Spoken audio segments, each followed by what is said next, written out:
안녕하십니까. 발기부전에 대한 수술적 진료를 주로 보고 있는 비형외과 전문의 박성훈입니다. 오늘은 이제 발기부전 얘기를 할 게 아니고 다른 얘기를 이제 좀 해볼까 합니다. 제가 이제 배운 학문은 prosthetic urology는 우리말로 하자면은 보형물 비형외과학인데 주로는 전립선암이나 이런 방광암, 암 수술을 받고 난 이후에 생긴 신체적인 문제를 다루는 학문이라고 보시면 돼요. 암 수술 받고 나서 신체적인 변화가 오니까 그에 따라서 그런 환자분들을 많이 보게 되는 그런 전공이죠. 그래서 오늘은 특히 전립선 암을 경험하는 환자분들을 어떻게 하면은 그분들에게 도움이 될까 하는 생각에서 영상을 좀 준비해 봤습니다. 최근에 제가 섹솔로지, 전립선암에서 살아남은 환자들에게 어떻게 하면 우리가 성의학적으로 도움을 줄 수 있는가에 대한 전문가들을 대상으로 하는 코스를 듣고 있거든요. 한국에는 이런 과정이 없어요. 이제 해외 과정을 듣고 있는데 요즘 인터넷이 잘 발달돼 있으니까 온라인으로 수업을 듣고 있고 캐나다에서 하는 강의인데요. 많이 배우게 됐었어요. 그 중에 하나의 내용이 성 기능이나 이런 것들을 사회가 개인에게 제공해야 되는 복지라고 생각합니다. 가령 전립선암 수술을 받았어요, 유방암 수술을 받았어요, 이런 생식기에 관련된 부분의 수술을 받고 나면, 암 수술을 받고 나면 이제 거기에 뭔가 변화가 생기잖아요. 그럼 성 기능에도 변화가 올 수 있잖아요. 성호르몬이나 이런 것도 이제 치료를 하거나 이런 과정에서 변화가 생기니까 이 사람이 성기능 장애로 인해서 겪게 된 스트레스를 사회가 도와줘야 된다라는 생각을 가지고 있어요. 우리로 치면 이제 사회복지사들이 그 과정을, 저랑 같은 과정을 듣더라고요. 혹은 암 수술을 하고 난 이후에 환자들을 전문적으로 케어하는 간호사들이 같은 과정을 듣고 방사선과 의사 선생님들이 저랑 같이 수업을 듣고 이래요. 제가 제일 놀란 게 사회복지사는 나라에서 고용하는 공무원이잖아요.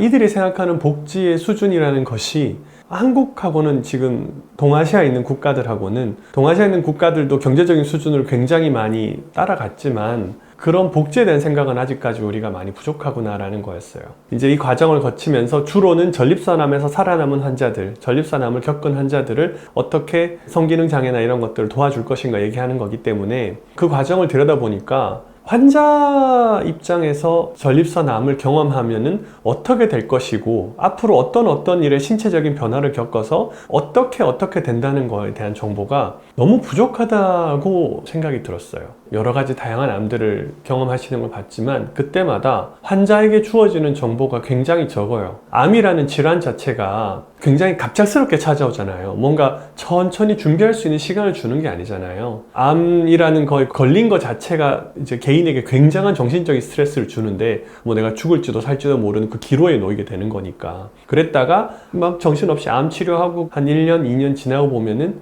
내가 이런 변화를 겪게 될 줄 몰랐는데? 라고 하는 것들이 많이 생기는 거죠. 미리 예방할 수 없는 부분들도 분명히 있지만 내가 이러이러한 일들을 겪을 거라는 걸 알고 있었다면 환자가 그걸 받아들이든 아니면 그거에 대한 치료를 찾든 뭔가 대비가 가능하잖아요. 환자 혹은 가족이. 근데 정보 자체가 없으니까 환자들이 그걸 하기 어렵겠구나라는 생각이 들어서 이런 내용을 좀 준비해 봤습니다. 오늘은 이제 전립선암에 대해서만 얘기할 텐데 차후에는 이제 다른 암들에 대해서도 조금씩 다뤄볼 생각입니다. 환자 입장에서 전립선암을 한번 생각해 봤어요. 그랬더니 이런 과정을 겪게 될 것 같더라고요. 50대 이후, 60대 이후에는 전립선암 검진을 하잖아요. PSA라고 전립선 특이환이라는 수치가 나오니까 그게 높게 나오면 이제 암을 의심하는 거죠. 그래서 어느 날 병원에 가서 검사했는데 혈액 수치가 좀 높네요. 전립선 수치가 높네요. 조직 검사해 봅시다. 그래서 그렇게 했어요. 근데 갑자기 덜컥 암이란 게 나왔네.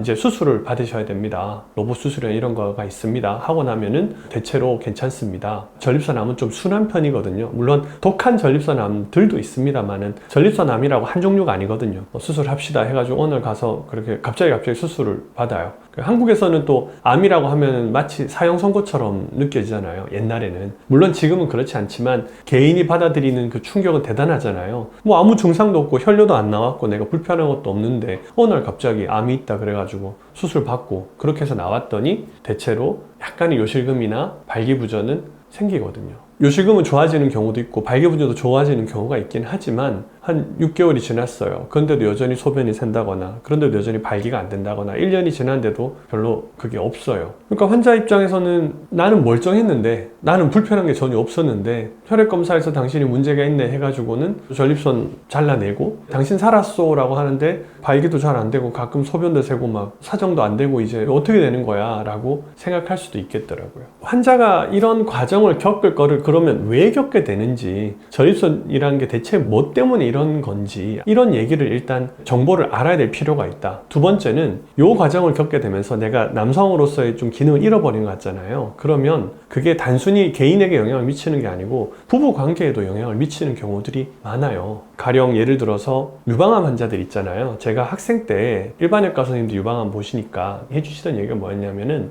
남편이 같이 찾아왔을 경우에 수술이 끝나고 그렇게 얘기해 주신다고 했거든요. 와이프가 유방암에서 회복하고 나거든, 신체적으로 준비가 되거든, 최대한 많이 안아주라고, 부부관계를 많이 좀 시도하라는 얘기를 해주셨었어요. 왜 그러냐면 여성이 자기 유방암 수술을 받고 난 이후에는 가슴 수술 받은 것 때문에 남편이 자기를 매력적이지 않다고 생각할까봐 두려워하는 사람이 굉장히 많다. 그러니까 그렇지 않도록 최대한 안아주세요 라는 얘기를 한다 라고 해주셨었거든요. 전립선암 수술 후에도 그런 부부관계 다이내믹에 문제가 생기는 경우들이 있을 수 있습니다. 적지 않아요. 남편은 이게 잘 안 되니까 자기는 피하고 싶은 건데 친밀감이 생길 수 있는 경우의 수를 차단해 버리는 거예요, 그냥. 근데 와이프는 아니 저 양반이 지금 날 피하나? 내가 매력적이지 않아서 그런가? 이런 식으로 생각할 수가 있는 거예요. 특히 이제 이거는 나이 차이가 많이 나는 커플이나 아니면 젊은 커플들에서 훨씬 더 많이 생기죠. 여성은 보통 성관계 자체를 원하는 것보다도 친밀감을 원하거든요. 저 사람이랑 가깝기를 원해요. 물론 신체적인 즐거움도 있지만 여성들은 친밀감을 원하는 경우가 더 많기 때문에 그건 사람마다 좀 편차가 있다고 돼 있습니다. 그런 친밀감을 느끼고 싶은데 날 차단해 버리는 거예요.